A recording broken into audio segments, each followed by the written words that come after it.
Hey guys, আসসালামু আলাইকুম। হুজুর প্লাস হুজুর নিয়ে গল্প পার্ট 4 নিয়ে আয় পড়ছি, তো চলেন শুরু করা যাক। নতুন সেমিস্টারে ক্লাস হচ্ছে।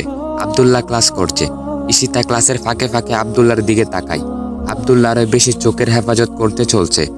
আব্দুল্লাহর দিকে একবার তাকালে যেন চোখ ফিরাতে পারে না ঈশিতা। কি নুরানি চেহারা! ঈশিতার জল্পনা কল্পনায় শুধু আব্দুল্লাহ, কিন্তু আব্দুল্লাহ তো ঈশিতাকে পছন্দ করে না, হয়তো ঘৃণা করছে সেই দিনের পর থেকে। ঈশিতা তবুও তার আশেপাশে ঘোরাঘুরি করে, শুনিয়ে শুনিয়ে বলে, ভালো ছেলে পেলে বিয়ে করব। আব্দুল্লাহ পুরো ইগনোর করে। ঈশিতা কাছে আসলে টের পেলে চলে যায় আব্দুল্লাহ। ঈশিতার মন খারাপ হয়ে যায়। তাকে ইগনোর করাটা ঈশিতাকে অস্থির করে তুলেছে। একদিন আব্দুল্লাহ লাইব্রেরিতে বসে একটা ইসলামিক ম্যাগাজিন পড়ছে। ঈশিতা এসে সোজাসুজি বসলো।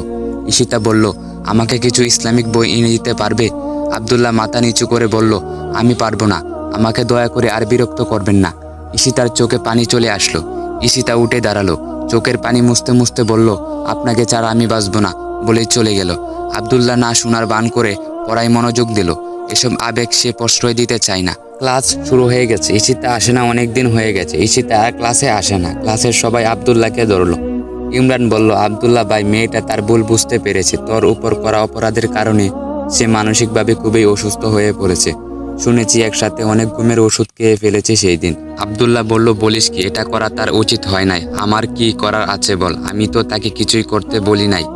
না, আমি তাকে কিছু করেছি, সে নিজে থেকে সব করলো। ইমরান বলল, সে তোকে বিয়ে করতে চায়। আব্দুল্লাহ বলল, এটা সাময়িক আবেগ। আমি চাই না বলেই আব্দুল্লাহ চলে গেল। 2 সপ্তাহ পর ঈশিতা ক্লাসে আসলো। চিকনা রোগা হয়ে গেছে, চোখ দুটো কটরে ঢুকে গেছে। আব্দুল্লাহ ক্লাসে ঢুকলো। সবাই ঈশিতাকে ঘিরে বসে আছে, সবাই তাকে বোঝাচ্ছে।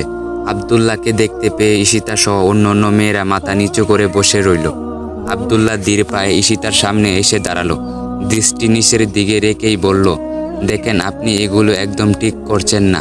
নিজেকে কষ্ট দেওয়া গুনাহের কাজ। ঈশিতা বলল, তোমার জন্যই তো নিজেকে এত কষ্ট দিচ্ছি। আব্দুল্লাহ বলল, দেখেন, এগুলো গুনাহের কাজ, আর আমি আপনাকে অনেক আগেই মাফ করে দিয়েছি, আর এসব করবেন না প্লিজ। ঈশিতা বলল, তাহলে আমাকে বিয়ে করবেন? আব্দুল্লাহ বলল, সরি, আমাকে ক্ষমা করবেন।